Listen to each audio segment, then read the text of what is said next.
Leave your comments on the Ask Reddit sub, and I'll read your answers on the next episode of LWIAR 2. If instead of rebooting movies, retelling them from a different point of view became popular, which movie would you like retold? Air Bud, but told from the POV of the kid who was pulled out of a basketball game to be replaced by a dog. There's nowhere in the rulebook it says you can pull me out so a dog can play, either. Quote, I want to see a new version where the team they face in the championship brings in a tiger and forces the Dopey Rules Committee to accept that. Yes, there is an implicit understanding that the players must be human. Or, they just stick to precedent and the tiger destroys everything and everyone. Whatever. I like this idea. Teams continue to one-up each other with lethal animals until the sport of basketball morphs into a gladiatorial deathmatch for trained killer beasts. Boom, real-life Pokemon is born. It only caused him to train harder and harder, bury himself into sports to prove others wrong. He ended up finding football and the rest is history, until the ghosts of his past came back to haunt him. The true Michael Vick story. Damn, that took a sharp left turn. Yeah, I was like, oh yes, the reveal is that the kid gets benched again in the sequel even though he changed sports, but no. I am weirdly qualified to answer this given the fact that I'm writing a quantitative analysis on the entire Air Bud plus Air Buddies series. Basically, in the Air Bud movie, no one was specifically pulled from the team or the game to make room for Buddy. Rather, we see through the movie that one of the kids who got taken out of the team because of his father, thus triggering the need for Buddy to play rather than simply being the halftime show mascot. The kid being taken out of the team by his dad was actually a really interesting plot point because his dad was super arrogant and overbearing and clearly forced a lot onto his son. A story from the kid's point of view would likely end up being very depressing because of this. Air Bud surprisingly had a few reoccurring themes of abuse which added a bit of a dark depth to it, which really set it aside from the other Air Bud movies. I could go on about this forever. I'm sorry, but you're writing a what? They're clearly writing their doctoral thesis on cinematic representations of cross-species athletic competition as a reflection of postmodern sociological phenomena at a metaspecies ontological level. That's how the Minbari War starts on Babylon 5. The Minbari, a race of aliens, approach the human fleet with all of their weapons raised and engaged so the humans preemptively fire on them. Turns out to the Minbari raising all your weapons is a show of respect. Like, we think you are a worthy enough opponent that we should come prepared. To not raise your weapons would be a huge sign of disrespect. The horror comedy version of this is Tucker and Dale vs. Evil. If you haven't seen it, it's exactly what you're describing, but two hillbillies instead of aliens and campers instead of Earth's Air Force. Tucker, what am I supposed to say? Dale, oh heedy-ho officer, we've had a doozy of a day. Though we were minding our own business, just doing chores around the house when kids started killing themselves all over my property. Dale, yeah, just like that. Tucker, they're never gonna believe that. Dale, but that's exactly what happened. This is basically the book form of I Am Legend. They have been trying for decades to make the movie properly. God, what an amazing book. It's so dark but so believable. The same as the movie with Will Smith finding the cure to zombie disease. Yes and no. The book is very different in some very significant ways. The ending is very heavily changed. As in, the entire reason it's called I Am Legend doesn't exist in the movie. Everything about the dog is even more tragic. The woman he meets is more tragic. Everything about it is like they were like, yeah, I love this book. We just have to change all this super dark stuff to turn it into a movie people want to watch, and so we got that. They actually filmed the alternate ending where he gives the woman he's experimenting on back to the zombies because he realizes they're just trying to save her. As a kid I thought it was the stupidest thing in the world, but after hearing about the book it makes sense. Nice try, Disney. Who knows, maybe some good ideas will get done rather than the usual garbage. Genuinely made me laugh. Have gold, haha. Wow, you actually gave gold. You have some too smiley face. ...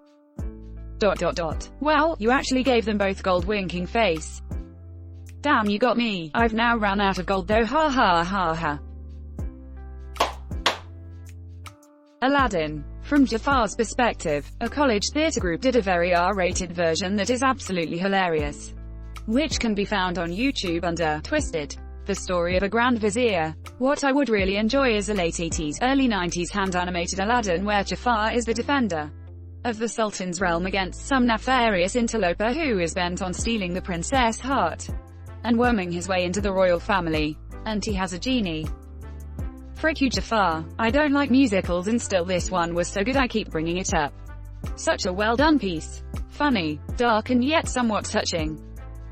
That theater group is called Star Kid, and they are awesome. Edit. Totally awesome.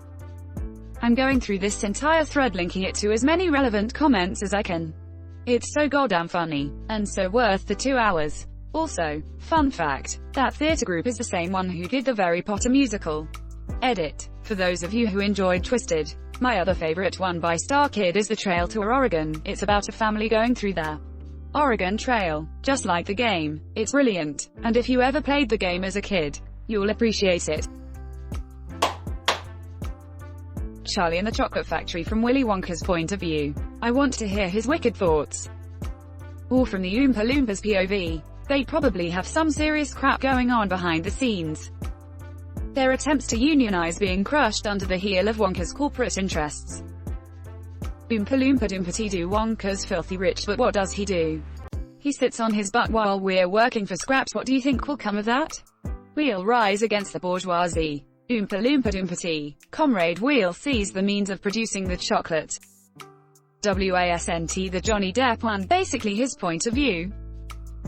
That's what I thought. Funnily enough, it would have made more sense if the two movies had their names swapped. Actually, I think the names are appropriate as they are. Charlie would name it Willy Wonka, and Willy Wonka would name it Charlie. Through Grandpa Joe's point of view, there's gotta be a reason why that lazy able butt stayed in that bed for all those years. Edit. Our Grandpa Joe hate exists. Please stop commenting the same thing over and over. Eat, sleep, gangbang, repeat. It always seemed odd that 4 adults would be sharing the same bed. It all makes sense now. Imagine the sawdust under those crusty butt sheets. There wasn't any sawdust, donkey. Who cares if they were crusty? It's normal to crap the bed and have crusty sheets. E.T. From his point of view. The frick this kid poking me for? I imagine E.T.'s voice actor with some deep voice just saying everything in a stereotypical black way. Terry Crews for E.T. Exclamation mark. Exclamation mark. Robin Hood from the Sheriff of Nottingham's perspective. It'd be great to watch a movie about a medieval cop trying to catch a highwayman. And he honestly believes he's taxing because the realm needs more protection and you can't without paying the soldiers. But this guy keeps stealing the tax revenue and robbing the largest tax bracket. Apparently, the Russell Crowe Robin Hood movie was supposed to be this. However, Ridley Scott rewrote the script. I've seen that dumb movie twice and I couldn't tell you a single thing about it. So forgettable. TBH The Matrix ISNT, his battery factory, right? It belonged to the Sentinels and HES, just a program they made to maintain its order. H is as much a prisoner as the people trapped within the Matrix. Honestly, the fact that Smith wants out, even after Cypher shows such disdain for the real world and wants to back into the Matrix, is what really make his desire to be free so damn interesting. The Matrix could have used cows for the entire thing. Just an endless green field of happy cows. Forever. What does a cow want? After all, instead it opted to give humanity an existence. It even tried to create a perfect world for them. But some restriction of its AI or humanity's basic hubris meant that it just had to go back to a relatively peaceful point in history, the 1990s, and give them that instead. Despite the fact that humanity fought a genocidal war against it and lost, it still did this, even when we kept on fighting and fighting, and even conjured up some sort of messiah figure. It just let us get on with it in our silly little world. The Matrix showed us vastly more compassion than we would have shown it if the war had gone the other way. Edit. Yo, I have about 100 replies now. Thank you all for taking the time to do so. And I'll try to get back to you with my half-baked thoughts ASAP. Originally it was actually using humans for computer power, but someone changed it into energy. I love that original idea. A shame they didn't go with it. It would have been so simple to just explain. Humanity's imagination, the brain's ability to create and comprehend. The AI tap into it to help with their own calculations. Imagination equals power. Boom. Done. You're actually not far from the truth there. If you watch the Animatrix, you'd understand that originally, the machines were fighting back as a self-defense measure but eventually came to the conclusion that humanity needed to be put down. They used them for worthwhile computing power afterwards. However, there was an unforeseen consequence to offloading processing power to human brains. Machines began to feel emotions. Fear, love, jealousy, passion, etc. At first what can be dismissed started becoming a bigger problem. The machines did not want to give up to these emotions. There was a codependency that started to form between humans and the machines. I want a movie and a book called Neville Longbottom and the Sword of Gryffindor about life in their school while the big three were wandering around the woods. I was thinking Draco Malfoy. Myself. I think he's a more interesting and deeper character than seeing him through Harry's eyes gives him credit for, especially in the last two books. This isn't exactly what you two described, but there's a fantastic play called Puff that covers all 7 years of Harry's time at Hogwarts, from the perspective of the Hufflepuff students. When I made a trip to NYC a few years back to see some friends, I decided to see Puffs as a little addition to the trip. My friends ended up bailing on meeting up, but I still saw the play. I wasn't expecting much, but holy crap was it easily the highlight of my trip. To this day I quote it constantly with my other Puff friends who've seen it, and I generally regard it as more canon than The Cursed Child. Obligatory. I am not a threat. Please be my friend. Quote. I have zero interest in what the big three are up to after the series ends, but I'd watch a Neville Longbottom series. Luna Lovegood too. I love this comment I read where the Fantastic Beasts movies will end with Luna and Rolf in a cafe, with him telling the story of his grandfather. 500 Days of Summer would be really interesting to see Summer's perspective on everything. I once spoiled the movie for a friend. She said she was going to watch it and I, having already seen it, asked, is that the one where they all die in the end? She got a little upset because I spoiled it. A couple weeks later I saw her again and she told me she was waiting the whole time for them to die. But no one did. We had a good laugh.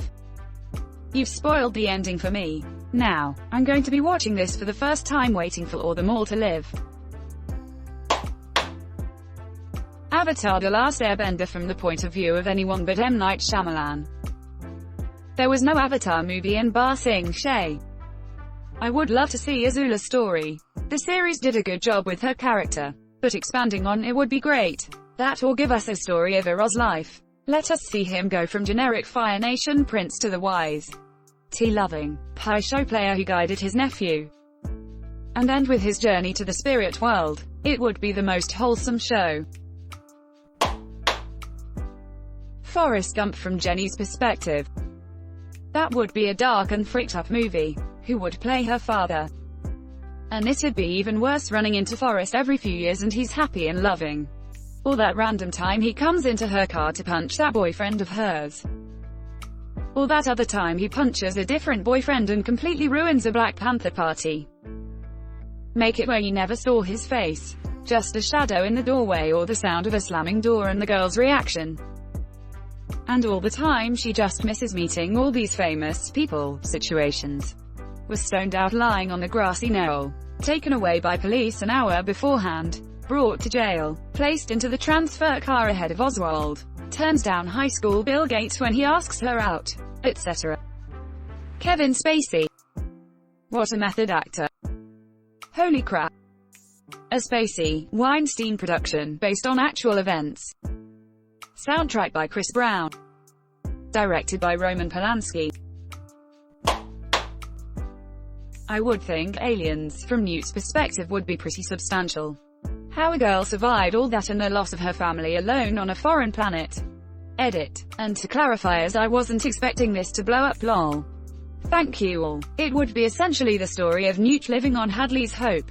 Some background with her and her family. To the point her parents get face-hugged. How the aliens slaughter the colony. How Newt survived in the air ducts. And what she lived through while ending with Ripley finding her and bringing her back to the Marine Operations Base. It would be set as a claustrophobic horror movie.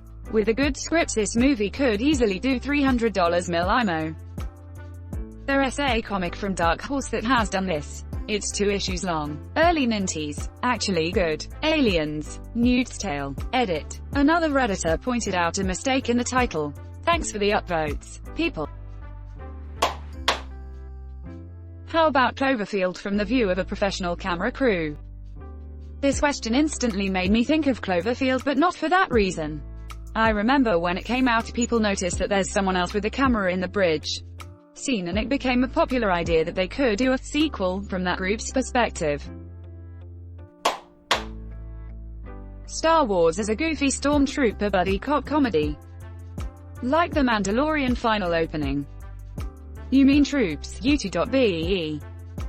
Troops predated the modern internet and anything we know as a streaming service. Troops came out pre-2000s and was passed around in painful MOV format.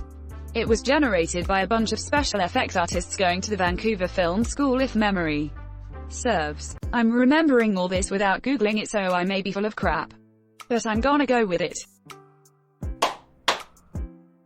Not a movie, but I would definitely watch Breaking Bad, but from the perspective of Gus Fring. That dude has a crazy story to tell. I like that we get a little of that in Better Call Saul. Wait, I've got it. Breaking Bad, but from the perspective of the lawyer. You're a goddamn genius.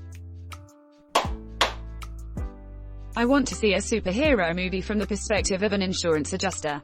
It could be a comedy. But just like every day he wakes up and he's enjoying his morning coffee and a bowl of oatmeal.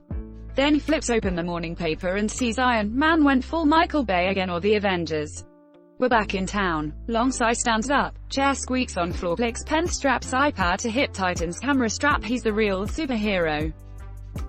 There was a show called Powerless that was pretty similar to that concept. About an agency that deal with the aftermath of the collateral damage from superhero villain fights.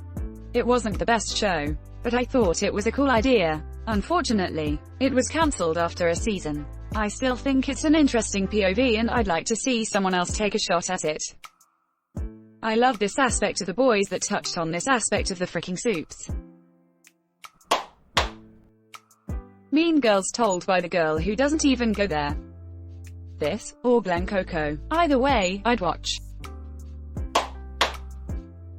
Just explaining why the villain did what the villain did without the vague bullcrap of to get power, or to become all-powerful. Like Black Panther gave a legit motivation to Killmonger. That this resource-rich secret African nation exists even back in the day of the Atlantic slave trade, and they never lifted a finger to defend their fellow Africans.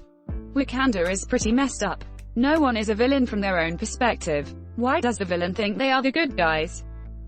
Everyone thinks they're the hero of their own story. Some dude who carved another dude's eye out with a spoon. A friggin' spoon. And I'm just dying laughing, and his kids are all WAAAAAHHHHH. Thanks for watching LWIAR 2. The best of all time r/AskReddit submissions and comments. If you like this video, check out the original LWIAR channel. And don't forget to like and subscribe.